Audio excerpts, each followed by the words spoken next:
Harga cabai rawit kian melangit tembus Rp150.000 per kilogram. Tak punya izin resmi, Pemkot Surabaya akan menutup pasar Jagir Mangga 2. Jangan lewatkan sejarah panjang Masjid Peninggalan Sunan Ampel.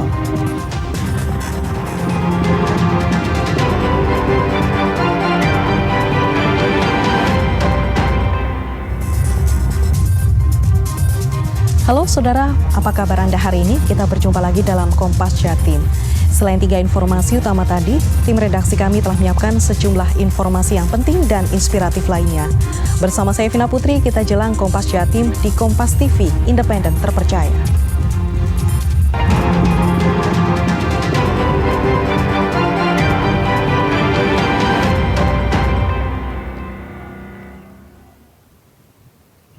Kita buka Kompas Jatim dengan sorotan pertama dari Jember. Harga cabai rawit di Pasar Tanjung, Kabupaten Jember kian melangit hingga tembus Rp150.000 per kilogram.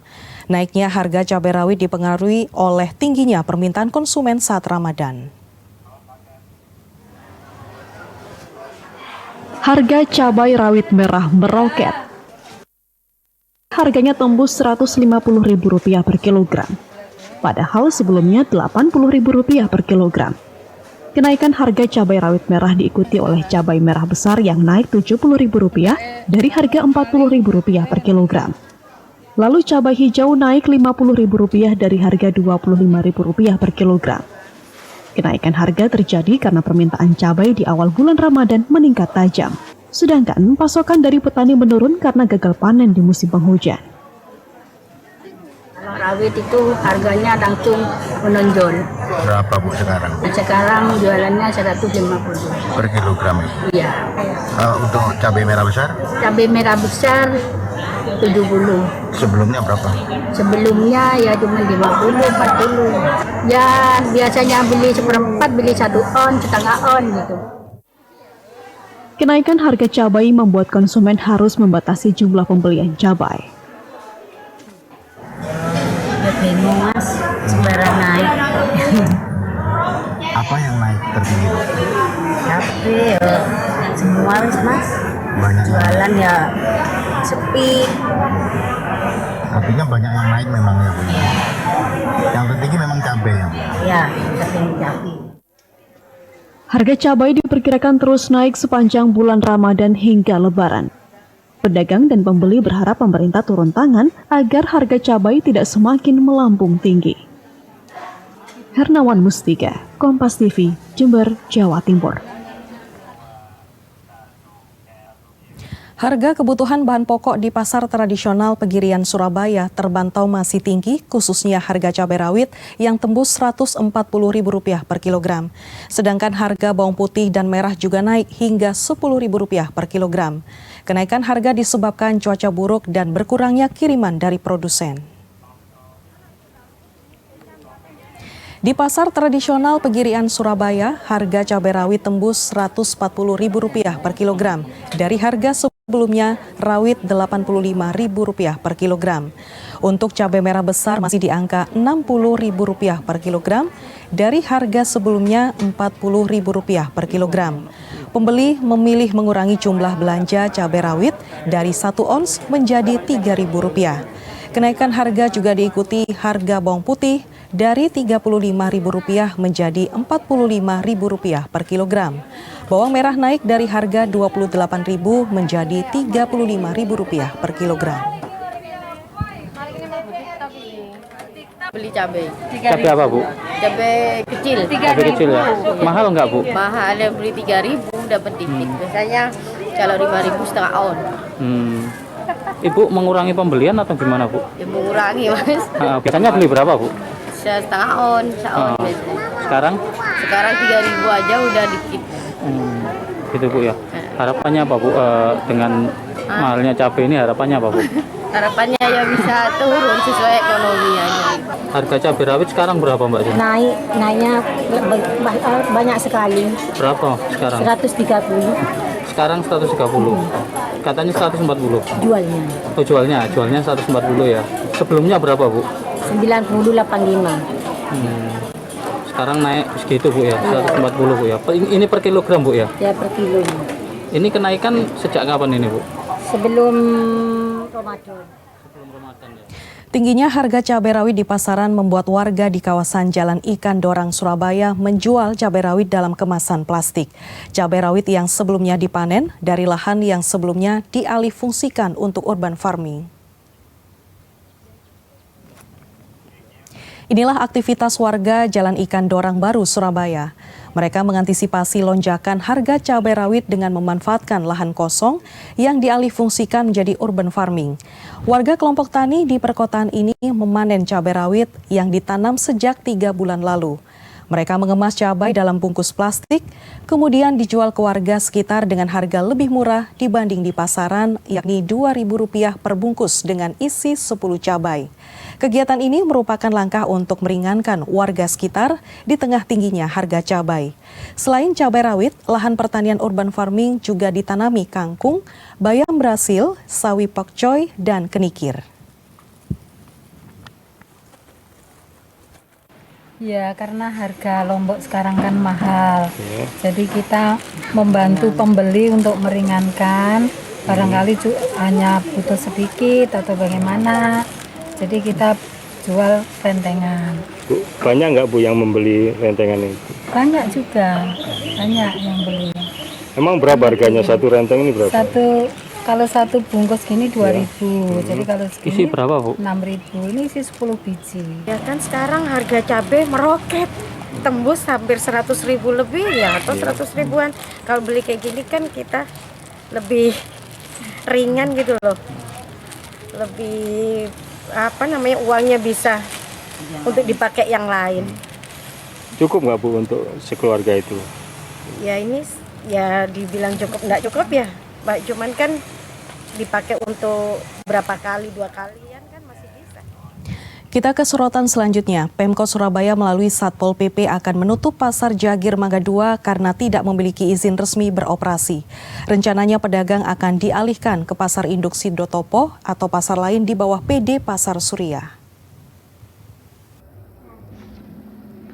Kepala Satpol PP Kota Surabaya Muhammad Fixer menjelaskan, hasil dari pemanggilan rapat pada tahun 2022-2023 memutuskan Pasar Jagir Mangga 2 harus ditutup.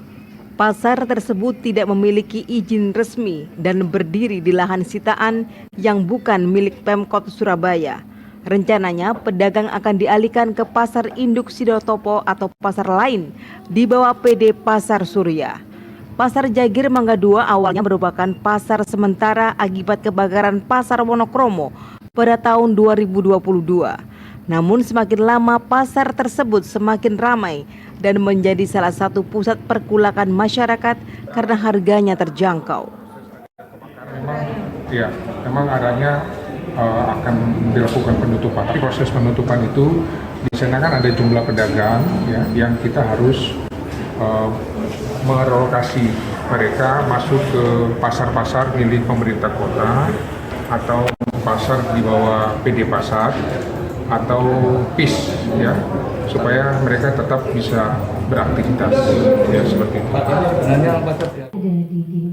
Sementara itu, Komisi B DPRD Surabaya sudah memanggil sejumlah organisasi perangkat daerah atau OPD terkait rencana penutupan Pasar Jagir Mangga 2. Wakil rakyat meminta kejelasan status pasar, lahan yang digunakan, dan rencana relokasi pedagang.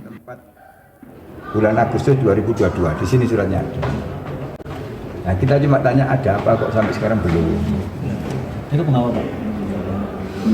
Ya sudah ditawarkan oleh Pak Wijar, sudah dikasih pengumuman di lokasi, tetapi mereka belum ada respon. Kemudian upaya DPRD seperti apa? Nah, kita karena ini di sini disebut juga melanggar peraturan daerah, kita undang lagi. Kita ingin tahu kenapa ini kok nggak jalan pada waktu itu. Meskipun ada indikasi pelanggaran aturan, Komisi B meminta Pemkot tidak tergesa-gesa dalam menutup Pasar Mangga 2. Dialog dengan pemilik lahan dan penyediaan relokasi harus menjadi prioritas utama. Tim Liputan Kompas TV Surabaya, Jawa Timur. Saudara, bagaimana tanggapan para pedagang Pasar Jagir Mangga 2 atas rencana Pemkot Surabaya menutup pasar tersebut? Berikut tanggapan mereka. Malah bagus. Oh iya? Bagus.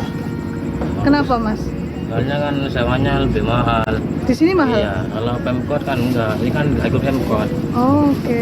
Sampean udah berapa tahun di sini? Udah lama, udah buka dari 2010. Pasar Mangga 2 depan itu sampai dialihkan ke sini.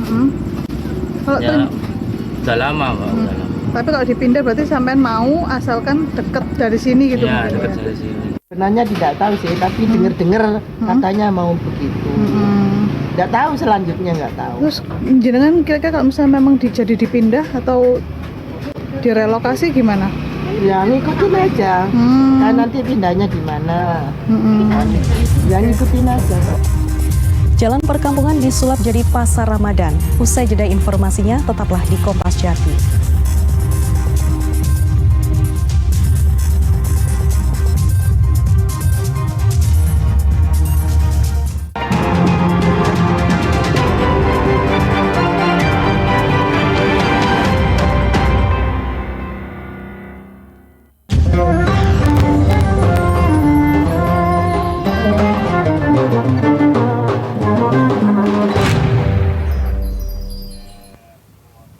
Kita buka teman Ramadan dengan mengunjungi Masjid Agung Sunan Ampel di Surabaya.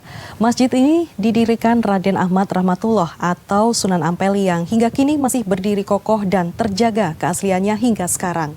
Bahkan masjid yang masuk daftar cagar budaya ini tidak pernah sepi pengunjung baik sebelum maupun saat Ramadan.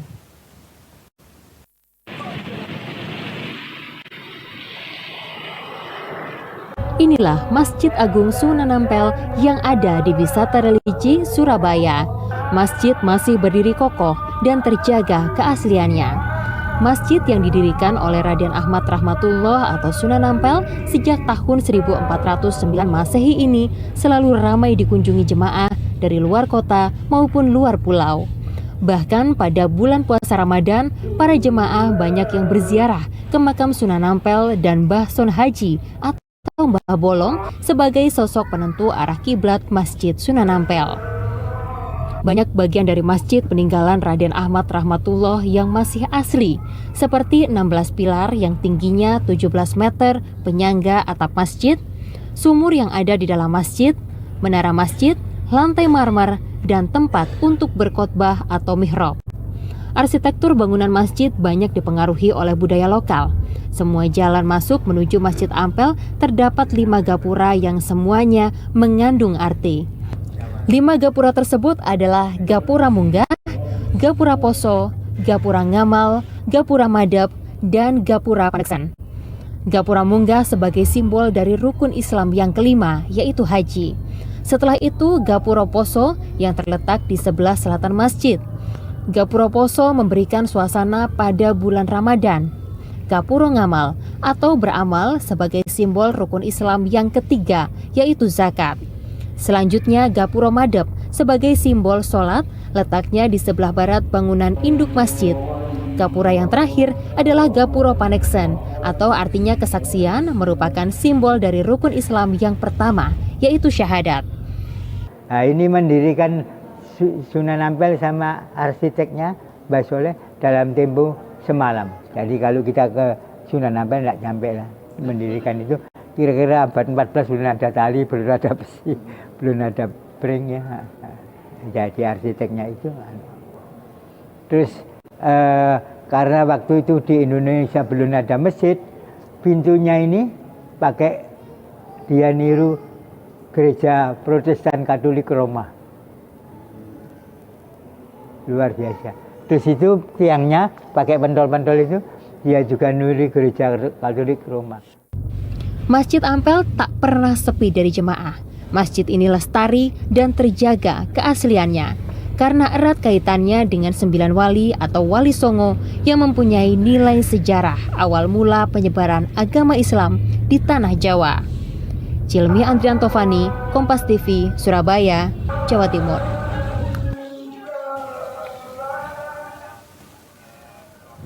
Warga di Jember sukses menyulap jalan perkampungan menjadi pasar Ramadan. Selain beragam takjil dan menu buka puasa, para penjual juga menyediakan menu santap sahur. Pasar Ramadan ini mampu mendongkrak perekonomian warga sekitar.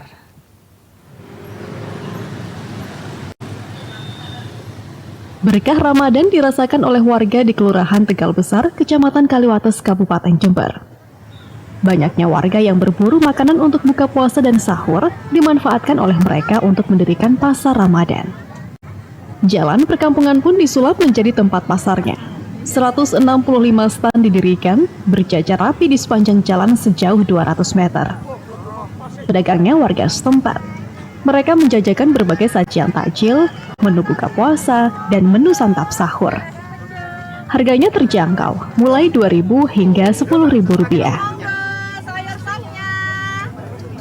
Dari perumahan besar ini memang boleh, tapi kami sudah meminta izin kepada Gunung Batu untuk kiranya memberikan tempat untuk UMKM ini selama di bulan Ramadan. Ada berapa penjual kira-kira? Nah, sampai saat ini kami membutuhkan 165 stand ya. Cukup antusias masyarakat yang kami utamakan adalah warga setempat. Pasar Ramadan buka mulai pukul 3 sore hingga 8 malam. Dalam waktu 5 jam, masing-masing pedagang bisa mengantongi keuntungan 1 juta hingga 2 juta rupiah. Sangat bagus sekali Pak untuk warga sekitar ya, membuat ekonomi juga bergerak ya Pak.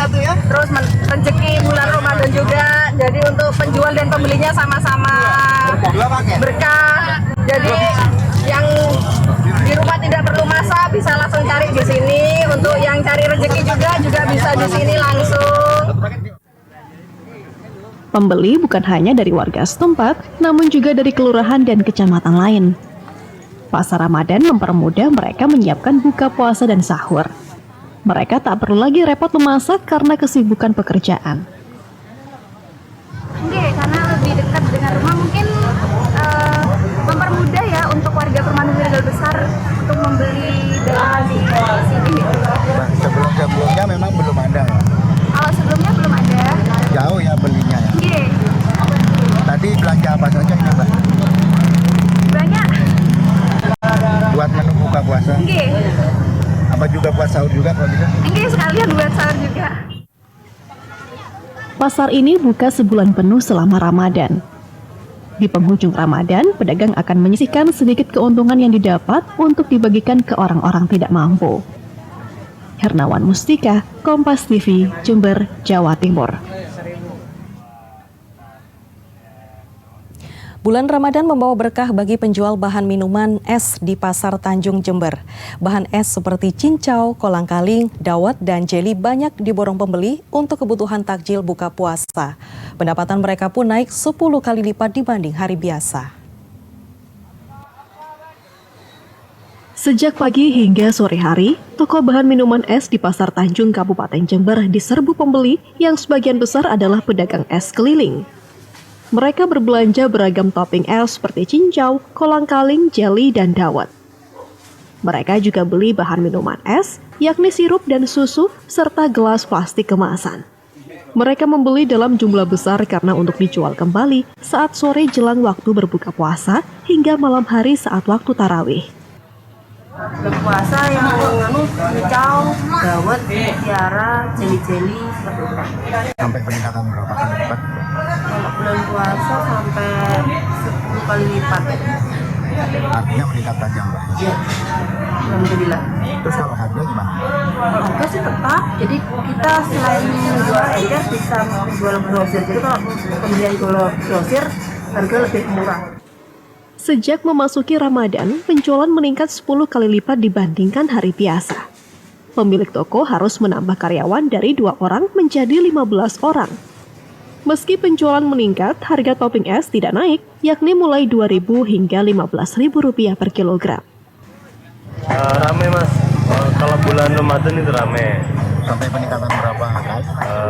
Ya lumayan loh Mas, toko dino-dino biasa lumayan. Ada peningkatan. Sampai 10 kali lipat Mas dari biasanya Mas? Kurang lebih segitu. Ini belanja bahan es apa aja Mas? bahan capcin, cocin itu loh. Dawet gitu ya. Keuntungan yang didapat penjual bahan minuman es mencapai 10 juta hingga 15 juta rupiah per hari. Hernawan Mustika, Kompas TV, Jember, Jawa Timur.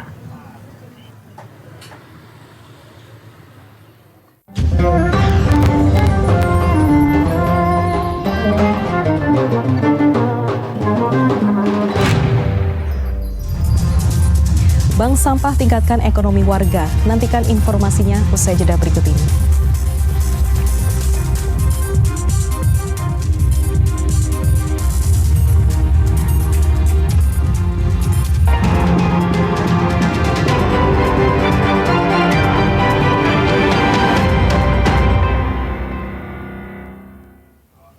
Saudara, warga sebuah desa di Jember kompak membuat bank sampah. Sampah dikumpulkan dari rumah tangga dan dari bersih-bersih sungai.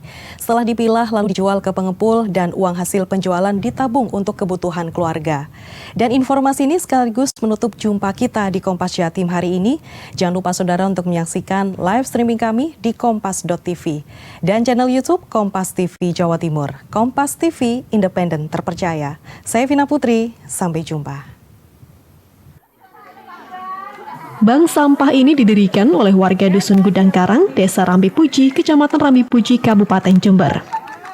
Sampah yang ditampung mulai dari plastik, kertas, botol, dan logam besi. Sampah berasal dari limbah rumah tangga yang ada di pemukiman maupun di aliran sungai di Noyo. Warga bergantian mengumpulkan sampah dari rumah lingkungan sekitar setiap harinya. Warga juga mengambil tumpukan sampah di Sungai Dinoyo dengan melibatkan relawan tanggap bencana setiap minggunya. Sampah yang terkumpul dibawa ke bank sampah untuk dibersihkan dan dipilah lalu dijual ke pengepul. Sampah dapat dijual dengan harga Rp5.000 hingga Rp20.000 per kilogram. Keberadaan bank sampah mungkin untuk warga di sini atau warga seperti saya ibu rumah tangga untuk menghasilkan pendapatan keluarga. Jenis sampah apa yang disetorkan? Plastik, terus kertas, besi. Itu dari mana Bu sampahnya? Dari sampah rumah tangga. Tak hanya menguntungkan secara ekonomi, bank sampah juga menjadi solusi untuk kebersihan lingkungan dan juga mencegah terjadinya banjir. Masyarakat itu tidak semuanya sadar dan bisa memilih dan memilah sampah sesuai dengan peruntukannya. Jadi kami pemerintah desa tetap akan berusaha maksimal untuk selalu mensosialisasikan, untuk selalu memberikan pemahaman kepada masyarakat terkait dengan memilih dan memilah sampah. Bank sampah berada tak jauh dari Sungai Dinoyo. Sungai ini merupakan kawasan rawan banjir luapan yang salah satu penyebabnya adalah tumpukan sampah.